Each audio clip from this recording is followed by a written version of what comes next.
సిగ్గేమంటూ కొమ్మారెమ్మ ఊగాడింది.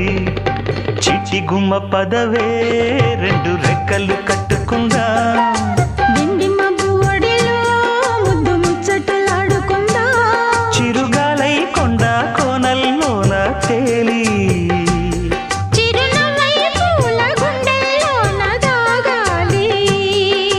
చిట్టి గుమ్మ పదవే రెండు రెక్కలు